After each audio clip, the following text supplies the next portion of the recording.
মুখ্যমন্ত্রী শুভেন্দু অধিকারী তার পরামর্শদাতা সুব্রত গুপ্ত। নির্বাচনে স্পেশাল অবজারভার ছিলেন সুব্রত গুপ্ত।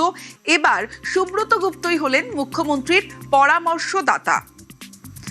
মুখ্যমন্ত্রীর ব্যক্তিগত সচিব হলেন শান্তনু বালা। শান্তনু বালা মুখ্যমন্ত্রী শুভেন্দু অধিকারীর ব্যক্তিগত সচিব। নিয়োগের বিজ্ঞপ্তি জারি করল রাজ্য সরকার।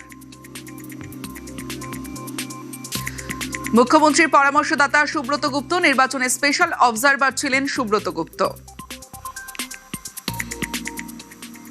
আমার অভিজ্ঞতা যা আছে, আমার কিছুটা কৃষিতে অভিজ্ঞতা আছে, কিছুটা শিল্পায়নে আছে, কিছুটা নগরোন্নয়নে আছে, কিছুটা খাদ্য প্রক্রিয়াকরণে আছে, আরো কিছু কিছু জায়গায় আর পরিকাঠামোয় কিছু কিছু আছে। তো এগুলো আমার এরিয়া যেখানে আমার অভিজ্ঞতা আছে। এবার রাজ্য সরকার তারা কোন কোন এরিয়ায় প্রাথমিকতা দেবেন সেটা ওনাদের কাছ থেকে আমি জেনে নেব, সেই অনুযায়ী আমি ওদের সাহায্য করার চেষ্টা করব।